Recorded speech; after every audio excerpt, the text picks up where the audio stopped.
বিসমিল্লাহির রহমানির রহিম। ভাই ও বোনেরা, যে যেখান থেকে আমাকে দেখছেন এবং শুনছেন, আপনাদের সবাইকে আমার সালাম, আসসালামু আলাইকুম।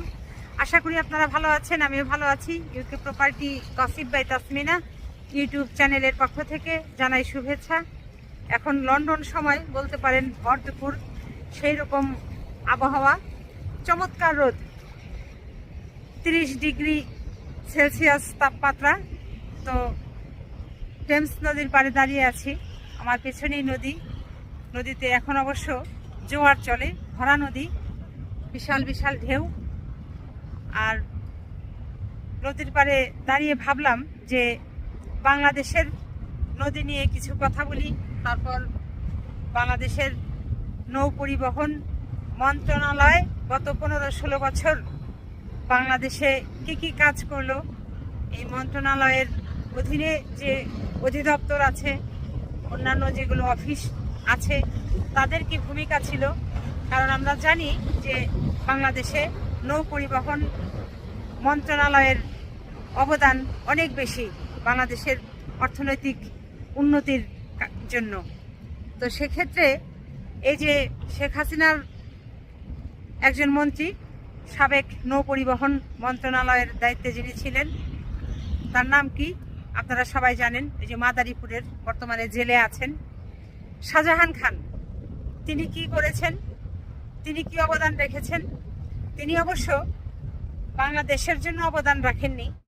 তিনি যে দেশের কি উন্নয়নটা করেছেন এক আল্লাহ ভালো জানে। তো বাংলাদেশের জন্য, বাংলাদেশের মানুষের জন্য এই শাহজাহান খান তিনি কোনো উন্নয়ন ঘটাতে না পারলেও তিনি তার ব্যক্তিগত, তার মেয়ের, তার ছেলের, তার বউয়ের, তার পরিবারের সদস্যদের, তার মেয়ের জামাইয়ের, আত্মীয় স্বজনের, এদের কিন্তু তিনি ভালো পরিবর্তন ঘটিয়েছেন। তাদের উন্নতি সাধনে তিনি মগ্ন ছিলেন, ব্যস্ত ছিলেন। আর যে কারণেই বর্তমানে জেলে আছেন। একটি নয়, দুটি নয়, অনেকগুলো মামলা তার বিরুদ্ধে। অর্থ পাচারের মামলা, তারপর দুর্নীতির মামলা, চাঁদাবাজের মামলা। এই যে বাংলাদেশে যে নদীগুলো আছে, এই নদীগুলোতে যে পানির ভেতরে যে মাছ ছিল, সেই মাছ থেকে শুরু করে নদীর পানিতে ভাসমান যে যানগুলো আছে, লঞ্চ, স্টিমার, ভুটভুটি, যা বলেন, সব কিছুর ভেতরেই এই শাহজাহান খানের দুর্নীতি ছিল সীমাহীন। দুর্বার দুর্নীতিতে এই শাহজাহান খান ডুবেছিল, যে কারণে বর্তমানে জেলে আছে। থাকুক, জেলে থাকুক। বয়স তো এখন 75-এর উপরে চলে গেছে। যে পাপ করেছে, এই পাপের শাস্তি তাকে ভোগ করতেই হবে। তাতে তারপর হত্যা মামলার সাথেও তার নাম আছে। বাংলাদেশের হত্যা মামলার কি শাস্তি সেটার আপনারা জানেন। তো এখন সব মিলিয়ে 75 বছর বয়সে জেলে আছে। বাকি জীবন হয়তো ওখানে থাকতে হবে। বাঁচবে আর কতদিন? 100 বছর বাঁচবে। তো 100 বছর পর তো মৃত্যু মোটামুটি কনফার্ম বলা চলে। তো যা হোক, হায়াত মৌতের কথা বলা যায় না, এর আগেও মরতে পারে, মরলে লাশ বের হবে। তো চাচা মিয়া শাহজাহান খান, মাদারীপুরে আপনার বাড়ি, নদী পাড়ের লোক আপনি বাংলাদেশের এত বড় একটা মহান দায়িত্ব পেয়েছিলেন, কেন এই চুরি চামারিগুলো করলেন? কেন দেশের মানুষের সাথে এই প্রতারণাটা করলেন? টাকা কিছু কম খাইলেও তো পারতেন। আপনি যে একেবারে অর্থহীন, অর্থশূন্য মানুষ সেটা তো নয়। আপনার শরীর স্বাস্থ্য তো বেশ ভালোই। তো যদি আপনার শরীরে একেবারে হাড্ডি থাকতো, কঙ্কাল থাকতেন, তাহলে বুঝতাম যে না, আপনার পকেটে পয়সার অভাব আছে, যে কারণে আপনার শরীর স্বাস্থ্য এত খারাপ। আপনি কিছু খেয়েছেন, তো এত খাওয়া খেয়েছেন যে এখন শেষ পর্যন্ত ওই জেলে গিয়ে এখন পচতে হচ্ছে। আর কায়দা নাই বের হওয়ার, আর কায়দা নাই। ক্ষমা চান, জেলখানা থেকে ক্ষমা বার্তা পাঠান, বাংলাদেশের মানুষের কাছে ক্ষমা প্রার্থী হন। যদি মরার ভয় থাকে, মৃত্যুর ভয় থাকে, অতি দ্রুত যারা এই জেলে আটক আছেন, দেশের মানুষের কাছে হাতে পায়ে ধরে ক্ষমা বার্তা পাঠান, ক্ষমা চান।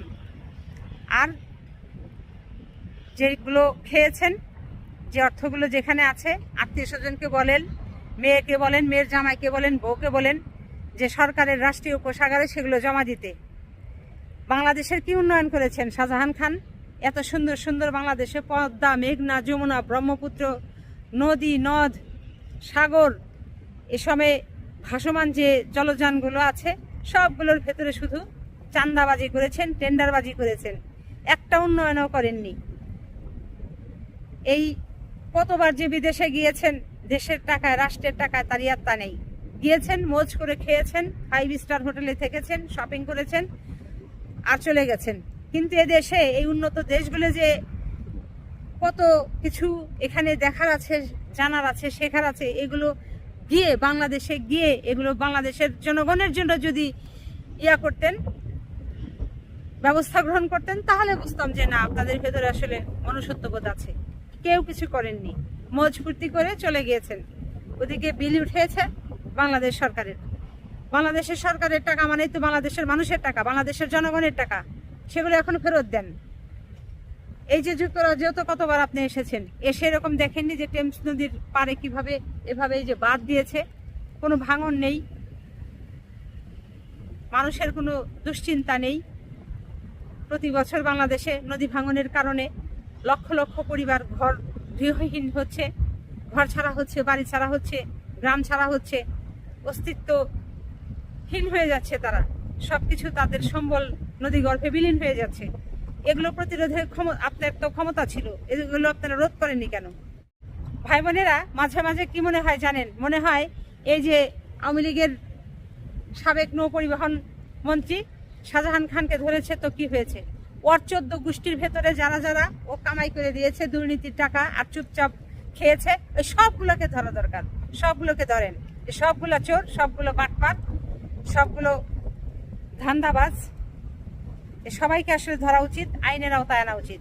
এগুলো আসলে করতে হবে, এগুলো না করলে কিন্তু হবে না। বাংলাদেশের প্রত্যেকটা নদী কত সুন্দর নদী, সে নদীগুলোকে কেটে সুন্দর 12 মাস যাতে পানি থাকে সেগুলোর ব্যবস্থা করবে।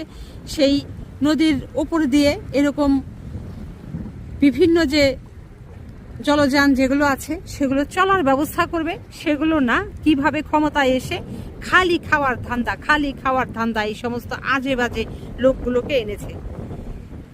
এই নৌ পরিবহন মন্ত্রণালয় একটা গুরুত্বপূর্ণ মন্ত্রণালয়।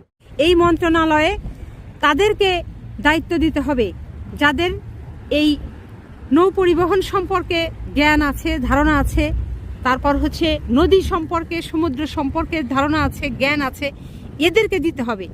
তা না কোত্থেকে ওই চোর বাটপার ধরে এনে প্রত্যেকটা মন্ত্রণালয়ের মন্ত্রী বানিয়ে দেশটাকে একেবারে গুয়ের মধ্যে ডুবিয়ে দিয়েছে শেখ হাসিনা। আসলে কি ভাই বোনেরা, কি বলবো, এই আদালতে যখন এই যাদেরকে ধরা হয়েছে আনা হয়, আওয়ামী লীগের সাবেক যারা মন্ত্রী আছে, এক একজনের কি ভাব, দাঁত কেলিয়ে আবার দেখি হাসেও, বড় গলায় জোর গলায় কথাও বলে। আপনাদের লজ্জা শরম থাকলে এগুলো করতেন না, আপনাদের অ্যাটিটিউড এরকম হতো না, আপনাদের ভেতরে নমনীয়তা নেই, থাকবে কি করে? আপনারা উগ্র, শৃঙ্খল, আপনারা অসভ্য, আপনারা বেয়াদব, আপনারা চাঁদাবাজি করেছেন, পকেট ভারী করেছেন, বাংলাদেশের অর্থ সম্পদ, মানুষের অর্থ সম্পদ লুটপাট করেছেন, চুরি করে খেয়েছেন, সব পাচার করে দিয়েছেন। বিদেশের বাড়িতে আপনাদের আত্মীয় স্বজনরা সব আরামে আয়াসে বসে আছে, আর বাংলাদেশের মানুষ দুবেলা পেট ভরে ভাত খেতে পারে না। এই লন্ডনের যেখানেই যাই, কিংবা লন্ডন শহর থেকে অন্য শহরে দূরে কোথাও যেখানেই যাই না কেন, এত সুন্দর এই দেশগুলো। আপনারা যদি আসেন তাহলে দেখবেন যে এই দেশ কতটা সুন্দর এবং কতটা পরিপাটি, কতটা পরিকল্পিতভাবে এই শহরের প্রত্যেকটা জায়গায় প্রত্যেকটা জিনিস করা হয়েছে। একটা যে গাছ লাগানো হয়েছে ওটিও পরিকল্পিতভাবে করা হয়েছে, ওটির জন্য একটা পরিকল্পনা করেছে, সেই পরিকল্পনা করে সেটিকে তারা লাগিয়েছে। ওই গাছটা লাগানোর পর ওই গাছ ওখানেই শেষ নয়, ওই গাছটা কে পরিচর্যা করবে তার জন্য মানুষ ঠিক করা আছে। সেই মানুষটা আবার গাছ পরিচর্যার জ্ঞান আছে কিনা, পড়ালেখা আছে কিনা, ওই বিষয়ে সে দক্ষ কিনা সেটিও দেখে নেওয়া হয়। এবং ওই গাছটা যেখানে লাগানো হলো পর্যাপ্ত আলো আছে কিনা, বাতাস আছে কিনা, ওটা আবার মানুষের উপকারে আসবে নাকি উপকারে আসবে না, ওখানে পাখির উপকারে আসবে নাকি আসবে না, এই সব কিছু আগে পরে ডানে বামে চিন্তা করে, উপর নিচ চিন্তা করে তারা এই প্রত্যেকটা কাজে হাত দেয় এবং সেগুলো বাস্তবায়ন করে। কিন্তু বাংলাদেশের কথা চিন্তা করেন, ক্ষমতায় এসেই শুধু ধান্দা, কিভাবে তার পকেট ভারী করবে। আওয়ামী লীগের এই নৌ পরিবহন মন্ত্রণালয়ের দায়িত্বে থাকা সাবেক মন্ত্রী শাহজাহান খান যা যা পয়সা মেরেছেন খেয়েছেন, অনুরোধ জানাবো বাংলাদেশের পয়সা, বাংলাদেশের মানুষের পয়সা ফেরত দিয়ে দেন। আপনাদের সাথে একটা কথা শেয়ার করি ভাই বোনেরা, এখন আমি পূর্ব লন্ডনের আইলস অফ ডগস এরিয়াতে আছি। এখানে নদীর পাড়ে দাঁড়িয়ে আমি ভিডিও করছি। তো বাংলাদেশের কথা মনে পড়ছে। বাংলাদেশেও নদীপথে বেশ কয়েকবার পিকনিকে গিয়েছি, এখানে ওখানে। আমি খুব আশ্চর্য হচ্ছি যে বাংলাদেশে এখন পর্যন্ত মানুষ ওই যে ঢাকায় যে সদরঘাট আছে, সদরঘাটে লঞ্চে করে যখন যাত্রীরা কোথাও যাবে, লঞ্চে উঠতে যায়, তখন ধাপাস ধাপাস করে লঞ্চে ওঠার আগেই মানুষগুলো পানিতে পড়ে যায়। যারা সাঁতার জানে তারা কোনো রকমে সাঁতরে পারে উঠতে পারে, আর যারা সাঁতার জানে না তারা ওই পানিতে ডুবে মারা যায়। আবার লাশটাও পাওয়া যায় না, কারণ ওখানে অনেক সময় স্রোত থাকে। দেখা যায় যে ওই একদিন দুদিন পরে সেই মৃত লাশ পানির স্রোতের টানে 2-3 মাইল দূরে নদীতে ভেসে ওঠে, তারপর তার সন্ধান মেলে। তো কেন এই উন্নত দেশে যারা এই ক্ষমতায় আসেন তারা তো যান না রাষ্ট্রীয় অর্থে খরচ করে, যে খাওয়া দাওয়া করেন না, থাকেন না, এমন তো না। তো আসলে আপনারা কি এগুলো চোখে দেখেন না? এগুলো দেখে কি বাংলাদেশে এগুলো বানাতে পারেন না, যে নৌকা ঘাটা কিভাবে বানাতে হবে? শুধু ক্ষমতায় আসলেই বাটপাড়ি, চুরি, ছ্যাঁচড়ি, মানুষকে কিভাবে খুন করতে হবে, হত্যা করতে হবে, আপনাদের ধান্দা থাকে যে ক্ষমতায় এলেই ওই বুড়িগঙ্গা নদীতে, পদ্মায়, যমুনায় কিভাবে লাশ ফেলতে হবে বস্তায় ভরে, ওই ধান্দায় থাকেন। তো যা হোক, আগামীতে বাংলাদেশে যারা ক্ষমতায় আসবেন, অনেক রাজনৈতিক দলের নেতারাই এখন অনেকেই দেশের বাহিরে আছেন। আপনারা দেখছেন যে বিদেশ কত সুন্দর, ওই রকম সুন্দর করে বাংলাদেশকে সাজানোর চেষ্টা করবেন। বাংলাদেশের মানুষকে সকল সুযোগ সুবিধা দেওয়ার চেষ্টা করবেন। বাংলাদেশের প্রতি, বাংলাদেশের মানুষের প্রতি যে রাজনৈতিক দলের নেতাদের ভালোবাসা নেই, শ্রদ্ধা নেই, তাদের প্রতি যাদের কোনো দায়বদ্ধতা নেই, তারা দয়া করে এখনই বিদায় হন। আপনাদের আর নির্বাচন পর্যন্ত আগানোর দরকার নাই। আসলে সত্যি কথা বলতে কি ভাই বোনেরা, এই লন্ডনের যেখানেই যাই, লন্ডনের বাহিরেও যেখানে যাই, যেটাকে চোখে ভালো লাগে দেখি, আপনাদের সাথে শেয়ার করি, কথা বলি। এজন্য যে বাংলাদেশের এই জায়গাগুলোতে হাত দিতে হবে এবং এই জায়গাগুলোকে ঠিক করতে হবে, এবং এই বিদেশের বাড়িতে, উন্নত দেশে তারা যেভাবে সাজিয়ে গুজিয়ে রেখেছে, বাংলাদেশেও কিন্তু এভাবে সাজিয়ে গুজিয়ে রাখতে হবে বাংলাদেশের জনগণের আরাম আয়েশের জন্য, এবং তাতে করে বাংলাদেশও আর্থিকভাবে সচ্ছল হবে। এই জন্য আপনাদের সাথে সবসময় আমি এগুলো শেয়ার করি। তো সবাই ভালো থাকবেন, সুস্থ থাকবেন এবং আমার জন্য দোয়া করবেন। আমার এই চ্যানেলটিতে লাইক, কমেন্ট, শেয়ার এবং সাবস্ক্রাইব করবেন। আসসালামু আলাইকুম, আল্লাহ হাফেজ।